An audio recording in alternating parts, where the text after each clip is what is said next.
आत्मा कष्ट को प्राप्त होती है। प्रेम से बोलो हर हर।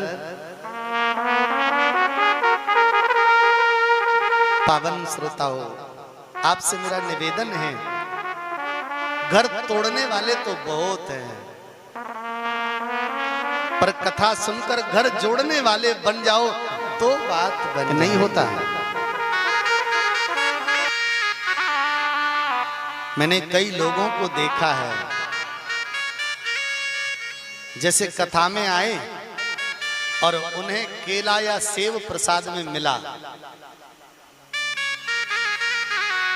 तो दादा का मन है खाने को, पर जैसे ही केला हाथ में लिया छोटे नाती की याद आ गई उसी समय, और वो हाथ मुंह की तरफ नहीं गया, जेब की तरफ गया। मैं रखकर घर जाऊंगा, मेरा नाती दौड़कर मेरे पास आएगा और मुझसे कहेगा बाबा मेरे लिए क्या लाए हो। उसी समय मैं निकाल कर दूंगा। वो बड़ा प्रसन्न हो जाएगा।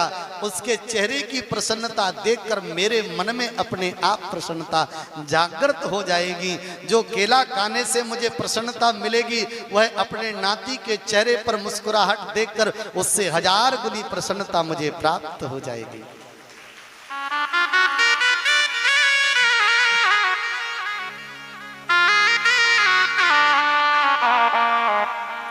एक पिता जब विवाह करता है ना,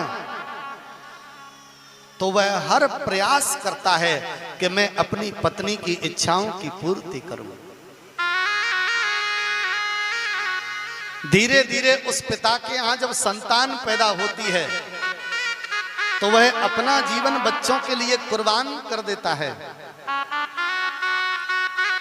अपने बच्चों के लिए तरह तरह के कपड़े खरीद कर लाता है, अपने लिए नहीं खरीदता। खुद का कुर्ता पाजामा, खुद की शर्ट पैंट, खुद की कुर्ता धोती गंदी हो रही है, पुरानी पड़ रही है, वो सोच रहा है अगले महीने देख लूंगा, मेरे बच्चों के लिए पैसे काम आएंगे।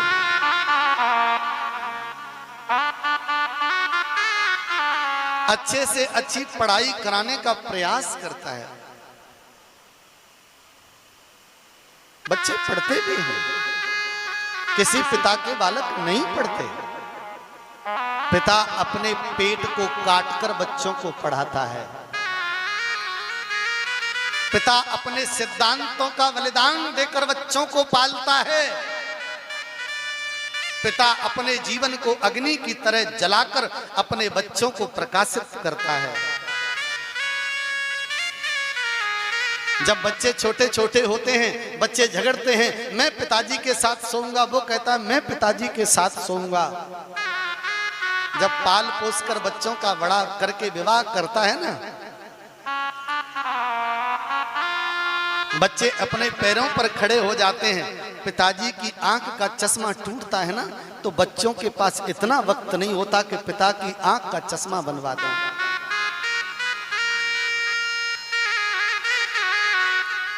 पत्नी भी नहीं सुनती।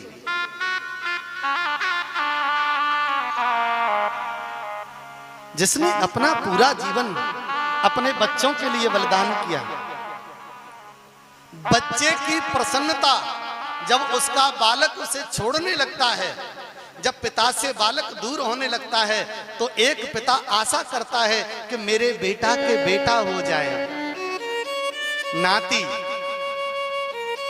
एक बात और कहूं मैं, ये बूढ़े दादा बैठे हैं, कान खोलकर सुन लेना, बाबा का मित्र होता है नाती, और पुत्र से ज्यादा स्नेह बाबा का नाती पर होता है। उसे अपने बेटे की कमी जो महसूस हो रही थी ना, अब वो नाती रात को बगल में जब लेटता है ना, तो पिता को प्रसन्नता होती है, चलो मेरा अंश है। बहुत प्यार करता है उससे भी। पर हमने कई ऐसी माताओं को देखा है जिन्होंने बाबाओं से नातियों को अलग कर दिया। ऐसी कई महिलाओं को मैंने देखा है जिन्होंने बच्चों को माता पिता से अलग कर दिया। मेरा निवेदन है, कथाएं अपनी जगह पर चलती रहेंगी। जिसने अपने जीवन का एक एक कण, एक एक अंश अपने परिवार के लिए बलिदान किया, उसे बुढ़ापे में अकेला मत तड़पने दो। आप नहीं जानते, जब बूढ़े पिता को याद आती है ना, जब नाती अलग हो जाता है, घर में कोई उसे पूछता नहीं, बेचारा रो नहीं सकता, रजाई से चेहरा ढककर रोता है रात रात भर। सोचता है कि मैंने कब कहां कुर्बानी दी, मैं अपने पेट के लिए नहीं खाया, बच्चों को पालने पोसने में इसी दिन के लिए मैंने लगाया। एक मां को आप बच्चे से अलग कर दोगे तो क्या मां का हृदय नहीं फटेगा? क्या उस बच्चे की आत्मा कभी मां के लिए नहीं तड़पती? परिवार इसीलिए होते हैं कि सब मिलजुल कर दुख और सुख का समय काटें। किसी को अकेला मत छोड़ो, अकेले जीव की आत्मा कष्ट को प्राप्त होती है। प्रेम से बोलो हर हर। पावन श्रोताओ, आपसे मेरा निवेदन है, घर तोड़ने वाले तो बहुत हैं, पर कथा सुनकर घर जोड़ने वाले बन जाओ तो बात बन जाएगी। तारको असुर नायक चिच्छेद त्वरितम चक्रम स्वशक्त्या अति बलान्विता। अपनी पूर्ण शक्ति के साथ में कार्तिकेय जी ने तारकासुर पर आक्रमण किया और तारकासुर का वध किया। प्रेम से बोलो हर हर। देवताओं में बड़ा उत्सव मनाया गया। सब देवताओं ने कार्तिकेय का पुष्प बरसा कर अभिवादन किया और भोले बाबा तो इतने प्रसन्न हुए कि पूछो ही मत। पावन श्रोताओं, कार्तिकेय जी को विजय प्राप्त हुई, बाणासुर युद्ध में मारा गया। कार्तिकेय जी ने अन्यत्र और भी लीलाएं की हैं।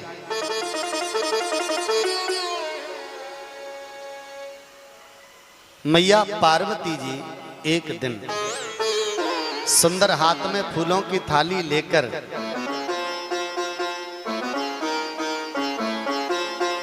भोले बाबा के पास में गई। देखो ध्यान से सुनना, चर्चा बड़ी सुंदर है। भोले बाबा के बगल में कार्तिकेय जी बैठे हैं। भोले बाबा कार्तिकेय से कुछ चर्चा कर रहे हैं और मैया पूजन के लिए खड़ी है। मैया पूजा करने के लिए आगे बढ़ती है तो भोले बाबा रोक देते हैं कि अभी ठहरो।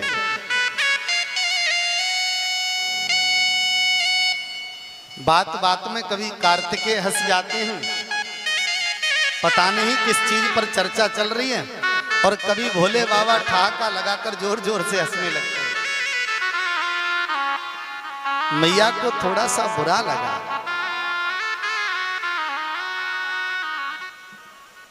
देखिए कितनी सुंदर चर्चा है। पुत्र नहीं था तब भोले बाबा मैया को समय देते थे, बैठते थे। अब पुत्र पैदा हुआ तो बचपन मैया के पास बीता कहां था। सो मां से इतना लगाव कार्तिकेय का नहीं था। कार्तिकेय का सबसे ज्यादा लगाव जो था ना, वो शिव के साथ में था, अपने पिता के साथ में था। मैया थाली जमीन पर रख देती हैं और बिना पूजा के वापस लौट जाती हैं।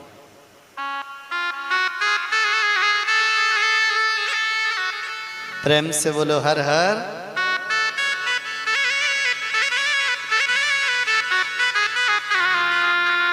भगवान की सुंदर पावनी लीला।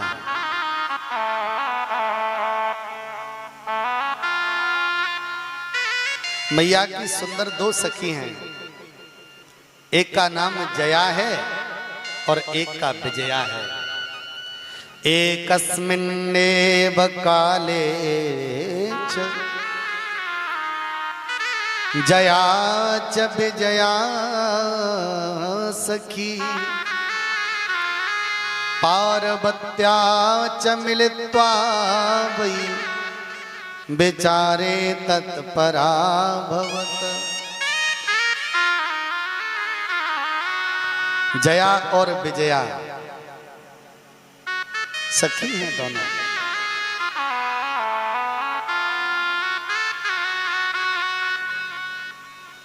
एक इधर बैठ गई, एक उधर बैठ गई।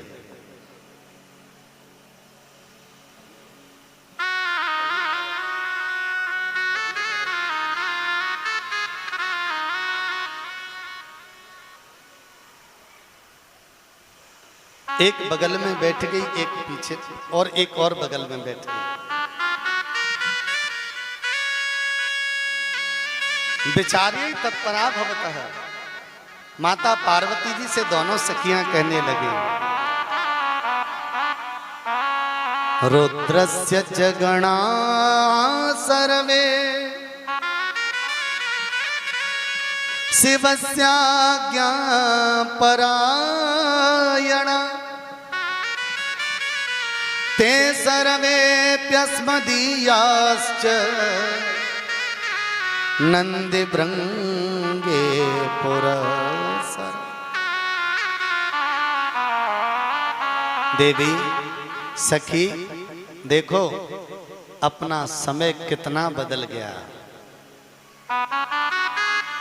कभी तुम शिवजी से कहती थी कि तुम जाओ बाहर दरबार में बैठो, तो शिव मना कर देते थे कि नहीं थोड़ा और देर बैठना है, वो तुम्हें वक्त देते थे।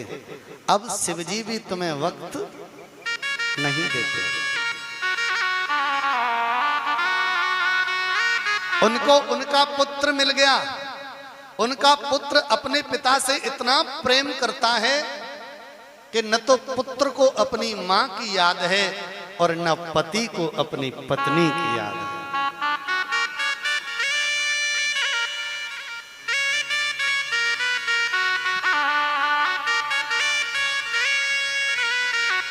अपने साथ भी